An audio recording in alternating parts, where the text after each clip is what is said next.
Здравейте на всички. Благодаря, че се отзовахте. Аз съм доктор Стефан Радев, лекар и докторант в Медицинския университет София. До мен са доктор Десислава Панайотова, богослов и директор на Енорийския център и Центъра за изследвания и консултации Свети Кирил и Методий.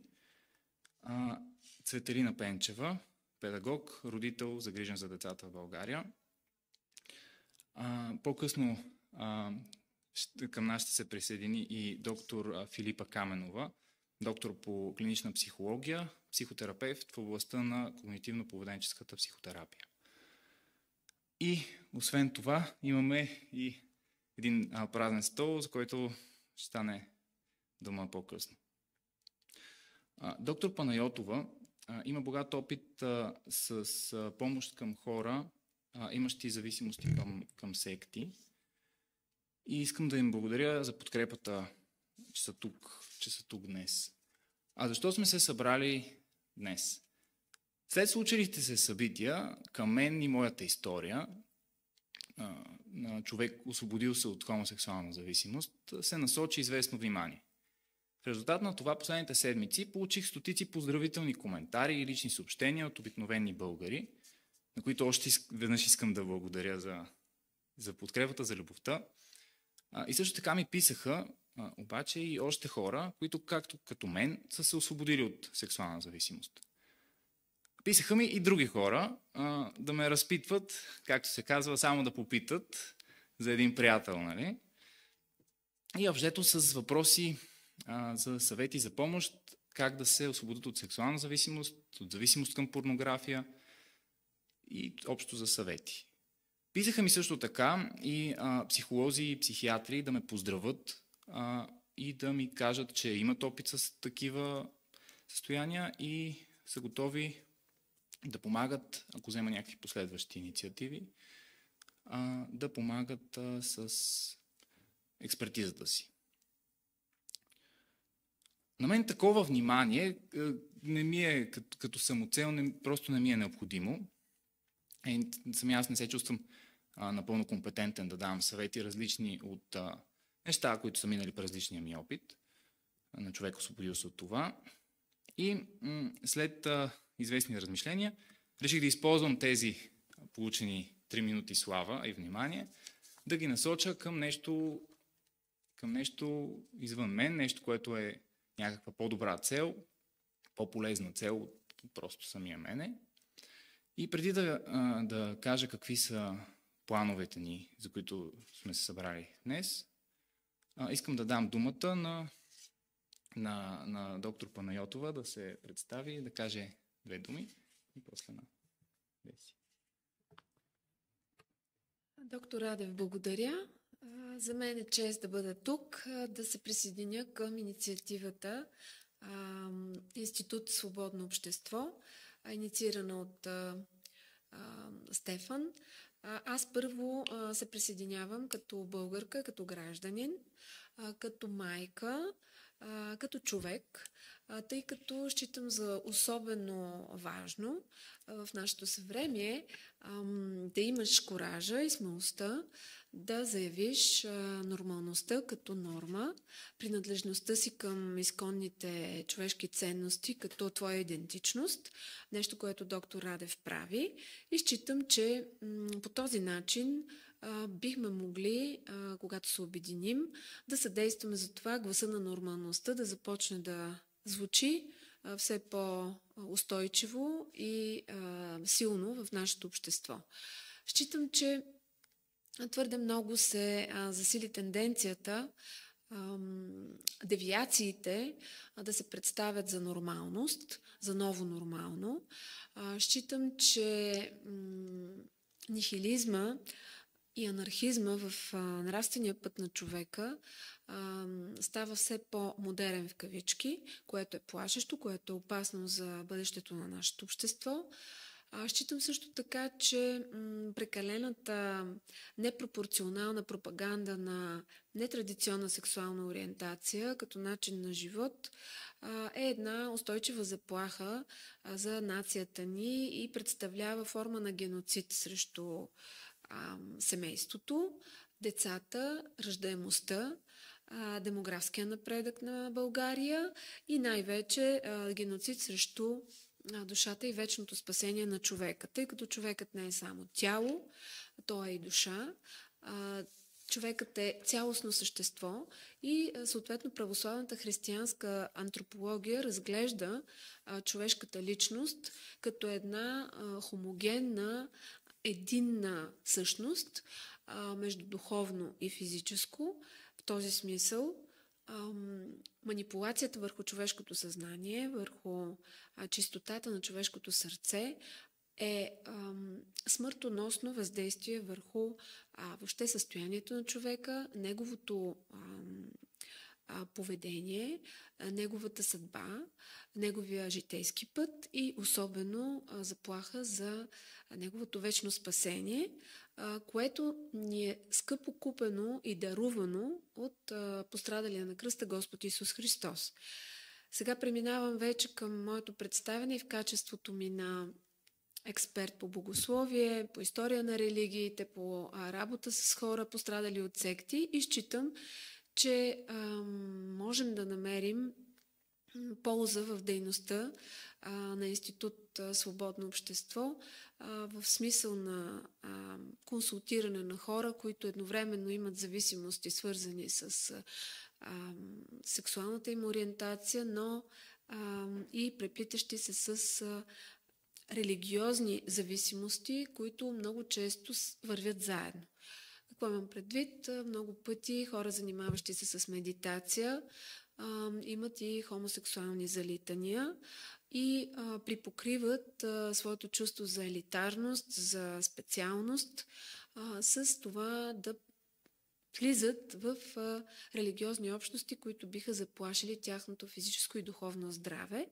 В този смисъл аз като експерт, консултиращ сектантски зависими или семейства с членове, които са пострадали от секти, мога много да помогна на доктор Радев и на всички наши колеги с това да подпомагам хора с различни девиации и зависимости, които са придобили и сектантски религиозни зависимости.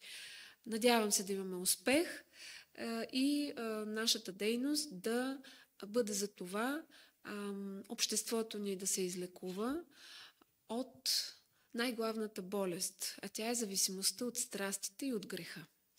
Защото когато човек е роб на някоя своя страст или на много свои страсти, тогава той не е свободен и не може да бъде пълноценен гражданин на обществото. Благодаря.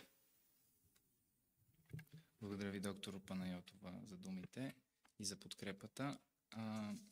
Сега Цветелина Пенчева, вие да се представите, да кажете. Здравейте на всички. Аз съм тук в ролята ми най-вече на родител. Също така и като човек, който е работил 5 години в училище, имам поглед над детското съзнание и знам колко крехко може да бъде то. И знам също така колко е важно децата да бъдат предпазени от зависимости, но същевременно е важно въобще в нашето общество темата за зависимостите да бъде разглеждана много детайлно и всеобхватно и въобще сериозно най-вече. Защото, за съжаление, разбира се, тази тема е изключително наболяла. Обществото ни обаче съм забелязала, че става все по-безчувствено по тази тема, поради простата причина, че броя на хората, страдащи от зависимост, се увеличава. С това субстанциите и опиатите, естествено, които предизвикват такава, също се увеличават и стават все повече и все повече нови опиати, които възникват и всъщност заплашват не само децата ни, но въобще и така зрелите хора, млади, които също прибягват към различните субстанции. Същевременно обаче наистина чувствителността на обществото ни към това да разпознава зависимостта изобщо като такава изключително намалява. и ние ставаме с все по-притъпено чувство и започваме да възприемаме зависимостта като част от твоя житейски избор, едва ли не като част от твоята идентичност. Разбира се, много е важно, защото сега в момента говорим за тази тема за зависимостите, все пак да си зададем и въпрос какво точно означава зависимост. И всяка една злоупотреба извън нормалното с каквото и да било може да се нарече зависимост. Като в този смисъл зависимостта не е само към наркотици или не е само към хазарт. Зависимост човек може да развие към страшно много неща. И зависимостта като такава, разбира се, е нещо деструктивно. Но в масовата култура практикуването на различни злоупотреба с различни вещества не се свързва достатъчно с риска от изпадане в зависимост в степента, в която би трябвало, според мен, да се свързва. И този проблем е изключително сериозен.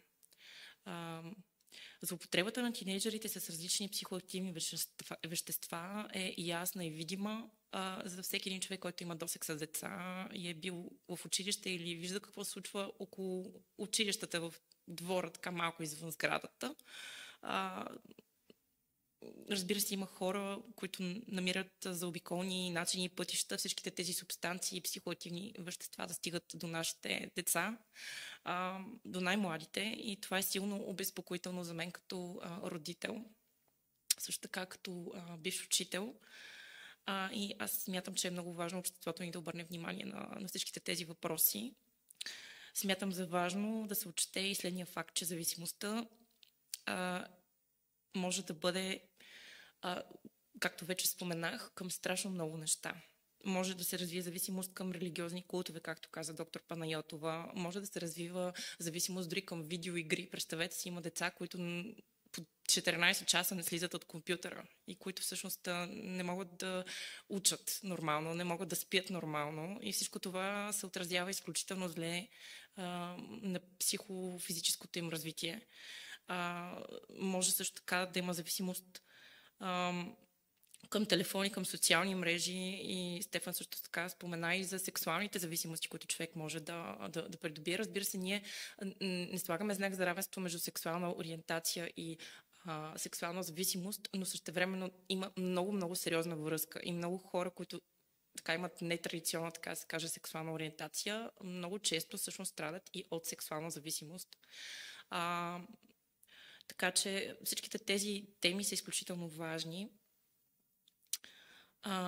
Макар и по-малко деструктивни на пръв поглед всичките тези видове зависимост, в сравнение, например, с наркотичната зависимост, те все пак също имат значително негативно влияние върху качеството на живота на хората и върху психиката им, светогледа им и върху въобще себеусещането им. Те сякаш покусяват само единицата, индивида, но фактически покусяват и всъщност атакуват цялото ни общество, като го правят нечувствително към зависимостите. Ето защо за мен е страшно важна работата с хора, вече изпаднали в зависимост, но е също толкова важна и превенцията. Това да помогнем на това колкото се може повече хора да предпазят себе си и своите близки от значение човек да може да разпознае тази зависимост като такава в условията на своя личен живот и обкръжение, и да знае също така към кого да се обърне, когато има проблем. Ние не се главозамайваме с тази инициатива, нали, Стефан много добре знае какви са нашите сили. Не се главозамайваме, че можем да решим проблемът сами, но вярваме, че чрез тази пресконференция можем да намерим съмишленици и хора, които са готови да работят с нас в посока на това да се обърне подобаващо внимание на тази тема в нашето общество и да се търсят градивни решения. Разбира се, има нужда от много сериозна държавна политика в тази област, от адекватни законови рамки, от специализирани заведения, където лечението на хората с зависимости да бъде адекватно спрямо нуждите на тези хора, а и спрямо техните възрастови особености. Защото от една страна те трябва да бъдат в здравословна среда, където да имат адекватно общуване, да не се изолират, да им се покаже какъв може да бъде живота без зависимост. От друга обаче трябва да имат достъп до реалния живот, за да може в последствие те да бъдат правилно социализирани при интегрирането им обратно в обществото. И не бива да се омаловажава важността на това да има работещи, подкрепящи механизми за живота им след терапията. Защо свободно общество? Защото с това искаме да наблегнем на това, че нашето общество, свободата от зависимости, трябва да бъде изключително важен приоритет. Човек може да разгърне своя пълен личен потенциал. Само единствено тогава, когато саботиращи механизми като формите на зависимост не ограбват от неговата личност, суверенитет и от неговия капацитет. Вярвам, че обръщането на внимание именно на тези непопулярни източници на зависимост е ключово за здравето на нашето общество и най-вече за нашите деца, които се формират сега като личности. Като родител, като обикновен гражданин и загрижен за зависимите хора в България, считам за важно да има не само хора, които могат адекватно да консултират, както страдащите от зависимост, така и близките им, но паралелно с това да има повече надеждни начини, чрез които хората достигат до правилните специалисти, които наистина да имат доказана експертиза и могат да се занимават действително с хора, които имат такива зависимости, а не да им навредят. Много бихме се радвали, ако се инициира широк диалог по темата, затова и сме тук, така че да се обърне повече внимание на психичното здраве на българите, не само по отношение на зависимостите, но и изобщо. Ако експертите могат да помогнат с експертизата си по-човешки, то същинското лекуване на човешката душа, както спомена и доктор Панайотова, е извън възможностите на психолозите, психиатрите и юристите и лежи в сферата на духовното. И тук, разбира се, има роля нашата Българска православна църква, която да обгрижва всички хора, които имат нужда от помощ, свързана с борбата с страстите.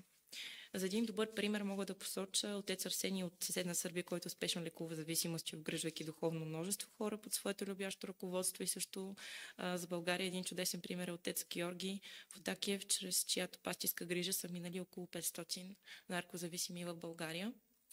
И така, моя апел като майка е: нека заедно търсим добрия път да извоюваме това, да живеем свободно от зависимости общество за нас и за нашите деца. Благодаря ти, Цвети. Вече и доктор Каменова дойде. Ако искате, доктор Каменова, да ви дам думата или... Ако е време. Добре. Да, заповядайте и после аз ще се допълня нещо. Да. Здравейте на всички. Казвам се Филипа Каменова и съм доктор по клинична и консултативна психология и преподавам в Софийския университет. Имам идеята за това, което съм тук, да покажа, че всъщност зависимостта е нещо, което е процес и което се развива постепенно и преминава през различни етапи. Човек не става зависим само след първата употреба на веществото. Тоест, моята идея, тъй като години наред съм се занимавала с зависимости и тук не можах да чуя, но така чух, че се говори за духовната страна.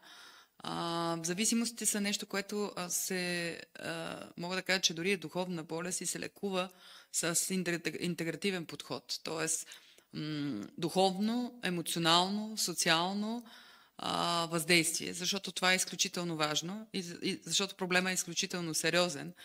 И за това може да се каже, че има няколко пътя за възстановяването на един човек. Тъй като зависимостта е заболяване с хроничен характер и протичането има две страни. Едната е психологическа, физическа, а както чуваме, има и духовна страна. Психологическата зависимост се характеризира с невъзможност за изпълнение на работни и социални и семейни задължения, а физическата е свързана с развитие на толерантност и абстинентни симптоми. Тоест, това човек да преодолее зависимостта е един дълъг процес, който обхваща неговия път на човека и неговата цялост, тъй като той е трисъставен, дух, душа и тяло. И това означава, че трябва да премине през няколко етапа на въздействие и на това да бъде изцелен, изисква това да бъде изцелен от неговите морални слабости, от емоционалната болка, от травмата, от нещата, които е преживял, за да може този дълъг процес да се увенчае с успех. И за това е изключително важно, и това го подчертавам, че създаването на някаква общност, сдружение, което да цели информираност, да цели връзка с останалите институции, най-вече духовна връзка с православната църква, с хора, които се занимават.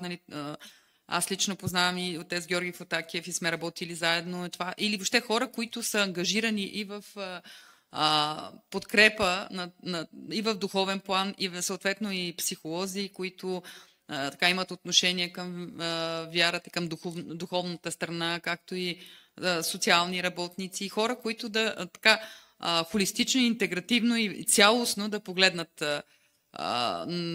върху състоянието на човека и в частност на зависимостта. Така че смятам, че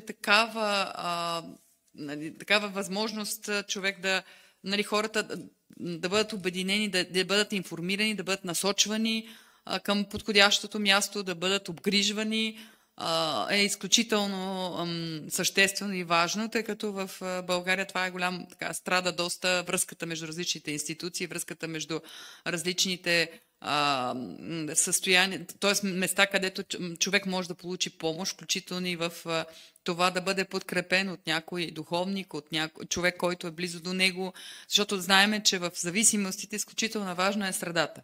Тоест, средата в семейството, средата на приятелите, средата на дори ако човек посещава общност или църква или приятелска кръг, но и това е изключително важно, защото там той получава и любов, и обгрижване, и приемане, и защото зависимостта сама по себе си, тези хора са много отхвърлени. Те самите се чувстват така. И за да бъдат отново приети, отново изцелени от това чувство на самота, на обърканост, би трябвало на празнота. Много често те казват, аз съм сам се боря, не мога да се справя, но това е същността на всичко това, което ние правим, да създаваме някаква общност, която да има и духовна страна, да има и психологичната, да има и социалната и да бъде подкрепена. Благодаря за думите на доктор Каменова. Преди да ви разкажа какви точно са плановете, с които сме се събрали тук, искам да кажа нещо, да говоря по въпроса какво е свободата всъщност. Един хероинозависим човек, който е напълно свободен да бъде роб на хероина, свободен човек ли е? Един хазартно зависим човек, който е напълно свободен, дори поощряван от реклами, от известни личности, да бъде роб на казиното, свободен човек ли е? Може би тук доктор Панайотова като богослов и Цветелина като човек с опит в философията могат да кажат по-подробно по темата за свободата от исторически, философски, богословски аспект. Аз мисля, че всички забелязваме, че последните години за свобода ни се рекламира много неща, които не са свобода. Рекламират ни се за свободни такива начини на живот, които всъщност са си същинско робство. Било то робство към казиното, робство към чашката, робство към порносайта, робство към скролването в телефона, към сайта за случайни секс срещи с непознати, робство към наркотичните вещества. И за нас, и смятам всеки разумно мислещ човек, истината е, че това не е свобода.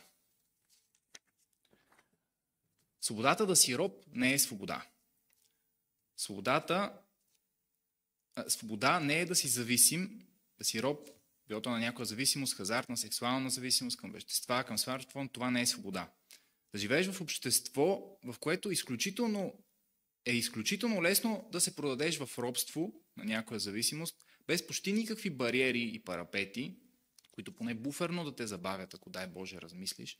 Такова общество е несвободно общество. Общество, в което от дете навсякъде от сутрин до вечер ти се рекламира как да се продадеш в робство е готино, е едно несвободно общество. Разтревожени сме и смятам, че говоря от името на доста българи и европейци, че последните години европейските ни общества започват да стават все по-несвободни. И то несвободни не просто в намалени свободи, популярните, като свобода за предвижване, свобода на словото, а свобода в най-важния аспект на човешката свобода. Свобода на волята. Да не говорим, че в някои от рекламираните идеологии съвременни, дори открито се заявява като едва ли не очевиден факт, като абсолютна истина, че няма свободна воля, че свободната воля е илюзия, че хората не взимаме решения за действията си, а сме просто свидетели на поведението си и как просто то неволево някак се случва.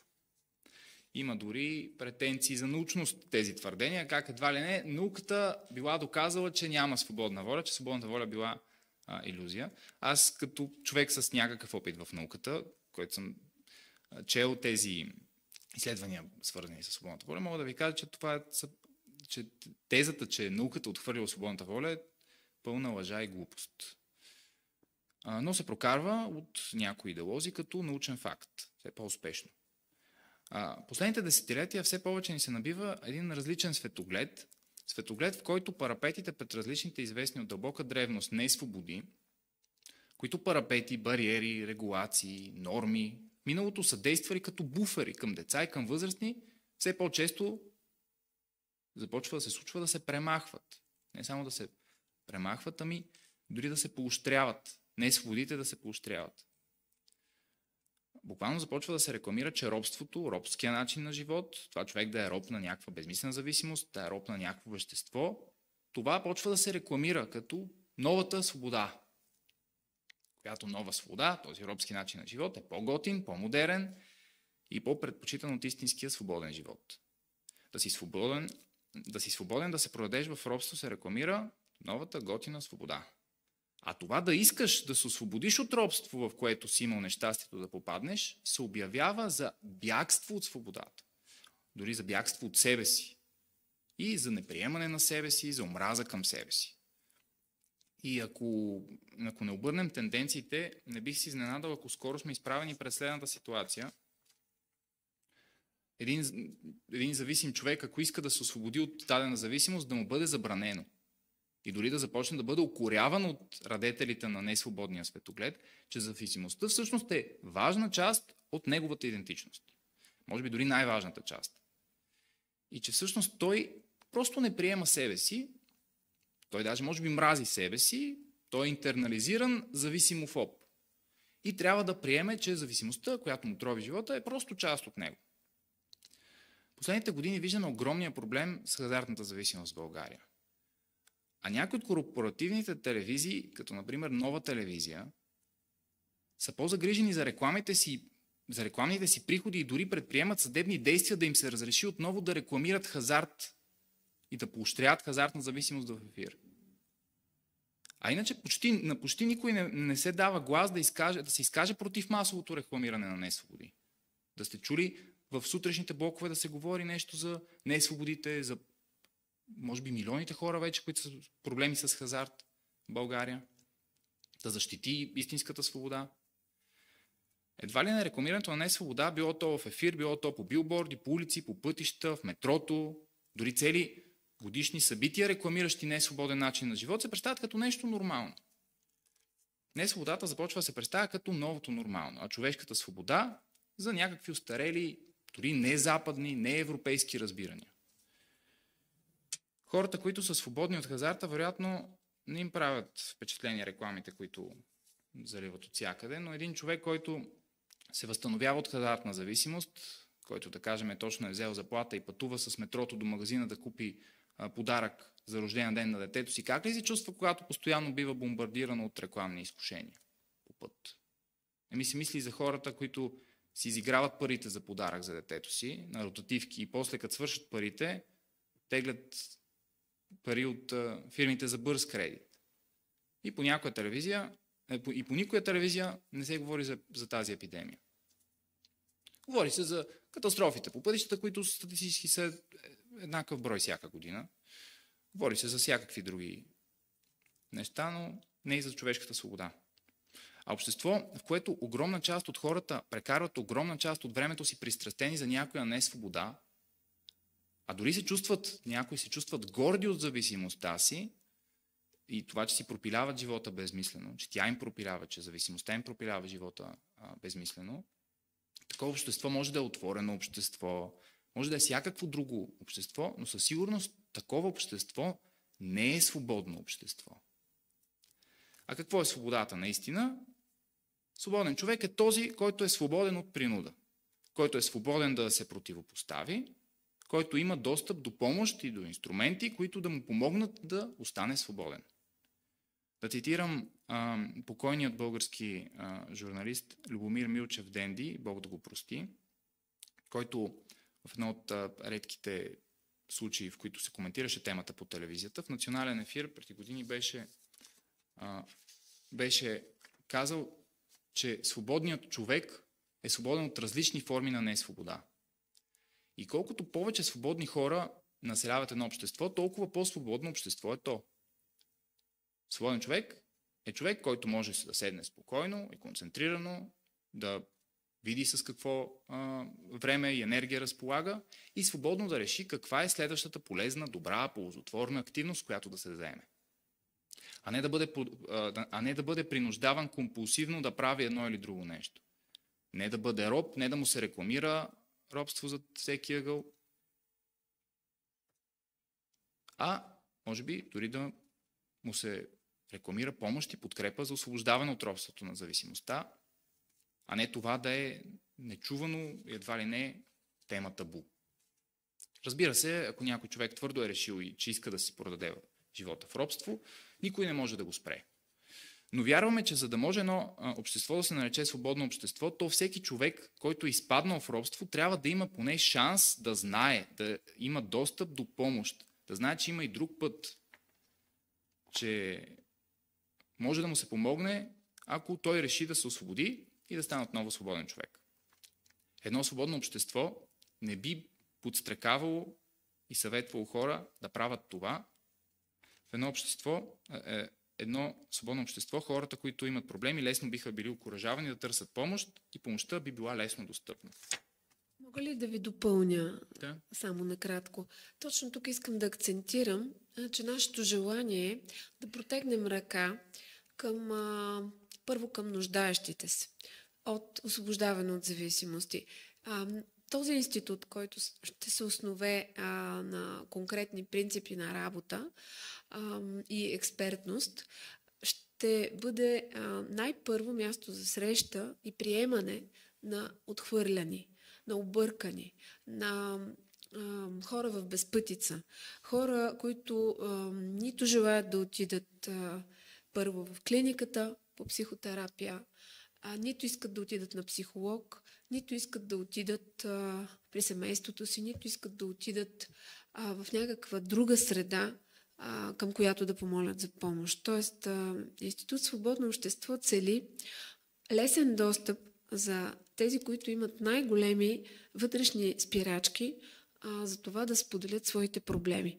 Когато те намерят сили да се обърнат към нас, тогава ние с напълно съобразен спрямо техните индивидуални потребности подход ще ги насочим било към лекар, било към специализиран психолог или психотерапевт, било към духовник, било към някакви други механизми за помощ. И точно това искам много добре да се разбере. Първо е човекът в нужда, нашия ближен, който е обореваем от страстите и не свободен и напълно заробен към своята или своите зависимости. На второ място, не по значимост, разбира се, но на второ място е нашето сътрудничество с други институции, с медиите, с всички държавни органи, които имат отношение към борбата с зависимости.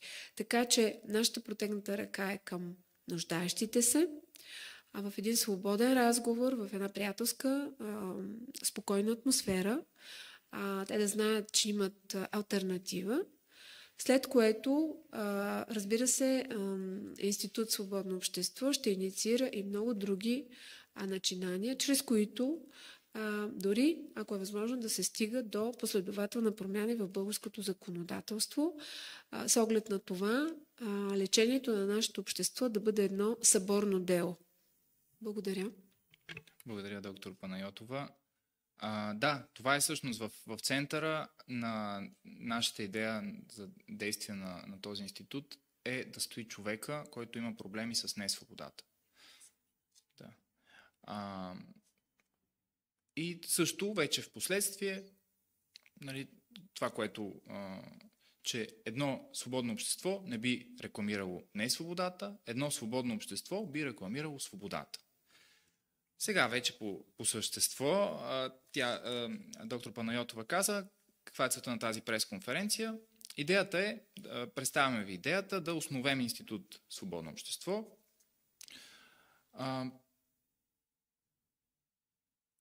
което да организира цялостна подкрепа и защита на свободното общество, да защитава правата на хора, пострадали и възстановяващи се от зависимости, от хазартни, наркотични, сексуални, технологични и други, и цялостна популяризация на човешката свобода.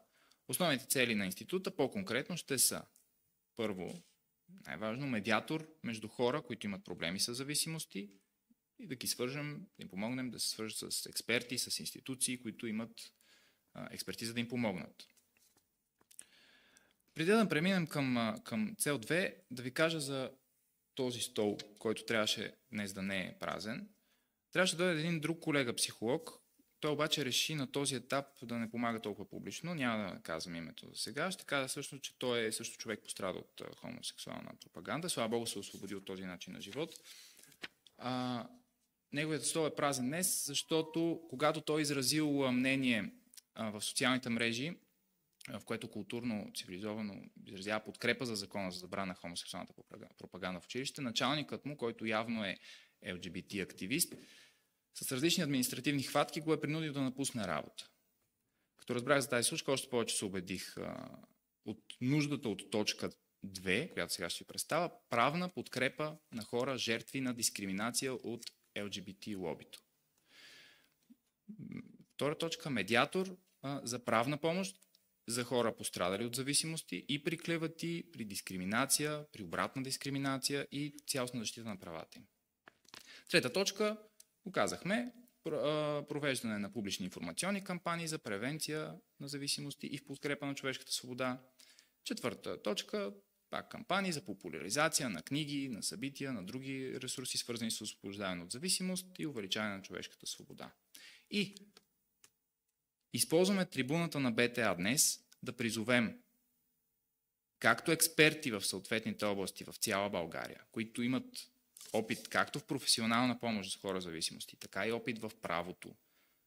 И като цяло и хора, които имат желание да помогнат по някакъв начин, да се свържат с нас. Могат да ни пишат на имейла, който създадахме, свободно.общество на латиница, maimunka@gmail.com, и също могат да се свържат с нас на официалната ни фейсбук страница Институт Свободно общество, и там да се свържат с нас. И също така, нали, което и доктор Панайотова каза, призоваваме хора, макар още в начален етап на нашите действия, призоваваме хора, които се чувстват, че имат някаква нужда от подкрепа, да се справят с зависимост, било то хазартна, сексуална, зависимост към вещества, към технологии, също да се свържат с нас, да ни пишат на имейла, може и анонимно, ние гарантираме тяхната анонимност, ако те желаят. И това е основната идея на тази пресконференция, да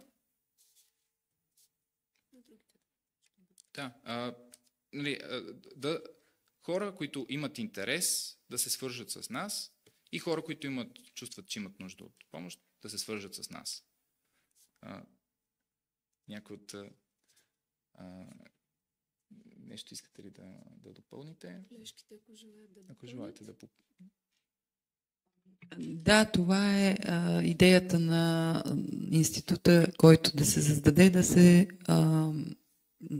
работи с духовната емоционална болка на човека и да се включат различни институции, хора, които могат да подкрепят тези хора, които са зависими, да получат първо приемане и обгрижване и споделяне и едно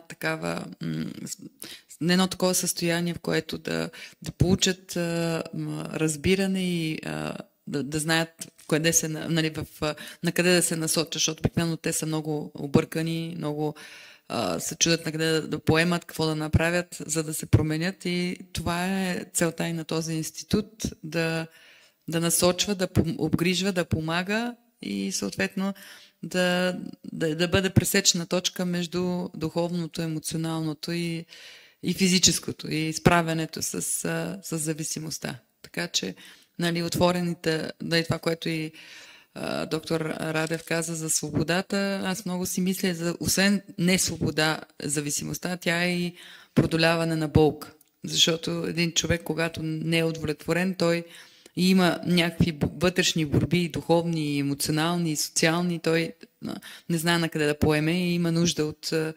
Фактът е, че има нужда от насока и от помощ. И това е и целта. Да бъдем близо до страдащите и до ближните, до тези, които имат нужда от нас. Като да им помогнем по пътя за справянето с зависимостта.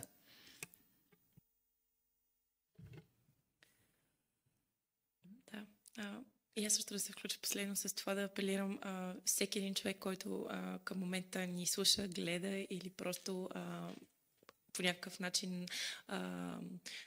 има отношение към темата. Също така българските медии така, да се получи някаква гласност за нашето начинание, и то не заради нас самите, ами заради това заедно да се обединим като общество и всъщност да направим така, че хората, които страдат от зависимости, наистина да имат към кого да се обърнат и да получат адекватна помощ, експертна помощ, така че тези хора да не страдат самостоятелно и да не се опитват да водят борбата с зависимостта сами, защото човек не може да се справи сам. Има нужда винаги от помощ. И също така бих искал също така да наблегна и на още един много важен въпрос. За да може човек въобще да се справи с зависимостта си, той въобще трябва да осъзнава, че има такава. И е много, много трудно човек да се изправи пред себе си и да каже: да, аз съм зависим, аз имам проблем с това или с другото нещо. Ние бихме искали заедно като общество да помогнем на хората, които страдат от зависимост, и да не се притесняват да кажат, че имат проблем. Защото някой ще ги осъди, или някой ще ги заклейми, или някой ще каже нещо лошо за тях.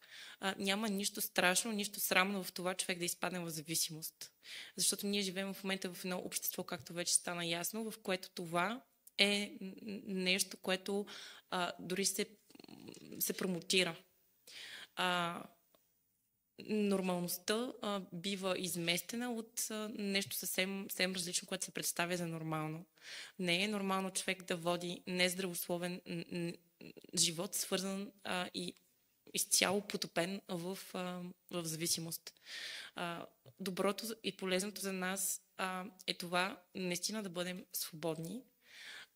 Затова ние искаме да се борим за свободата на всеки един човек и за неговата автономност, затова той да може свободно да изразява себе си и да не бъде роб на своите страсти. Благодаря. Ако позволите да допълня с един конкретен пример, механизма, по който ние работим в Центъра за религиозни изследвания и консултации при храм Свети Кирил и Методий в град София. И какъв е механизма на освобождаването от една зависимост? Слава Богу, успешен пример ще дам. В това отношение преди години една майка се обърна към нас с молба за помощ, от една страна към самата нея, която е минала през различни религиозни общности и търси стабилен духовен път. Съответно, тя започна да се обучава в курсове по православие, но след като така спечелихме нейното доверие, очевидно с подход, с безкорисност, тя сподели, че всъщност главният проблем е нейният син. Оказа се, че нейният син страда от тройна зависимост. И точно тук е нашата роля. Да помагаме, особено в такива сложни случаи. А именно, Детето е било от по-светите деца, момче, ученик, китарист, музикант. В един момент той започва да има духовни търсения, като всеки тинейджър да си задава въпросите за произхода на живота и смисъла на живота и попада на духовен учител, който има окултни, езотерични и дановистки убеждения. В хода на тяхното сближаване този духовен учител започва да злоупотребява сексуално с младежа, прави го насила хомосексуалист и тъй като момчето е било наистина много неуверено в себе си, се е поддало на това въздействие, за да се самоутвърди, включително в възраст, в която физиологично организмът на човека съзрява. Вследствие на това той получава такива травми, че не може да общува дори с семейството си. Бил е подлаган и на опияти, което е третата зависимост, в която той е бил насилствено вкаран. И в крайна сметка е бил доведен до състояние да спи в колата, за да не се влияе от негативните енергии и въздействия на своето семейство. Той не е спял в своя апартамент в дома на родителите си. Подходът към такъв човек е особено труден. Той има нужда от психолог, има нужда от свещеник, има нужда от човек, който разбира от религиозната страна на въпроса. В крайна сметка, слава Богу, това момче започна да се просвещава. В истините на православната вяра беше заведен на таинство изповед, ходи при психолози. Това изключително много му помогна и в момента той е един реализиран млад човек, който преподава китара в едно столично читалище, свободен от зависимост, има здрав религиозен живот, здрава духовност. И мога да кажа, че той отново върна своята усмивка и смисъла в живота си. Това е нашата цел. С това искаме да подадем ръка на всички. Благодаря ви още веднъж на всички участници. Благодаря на всички, които проявихте интерес и молим за подкрепа, вашата подкрепа. Благодаря.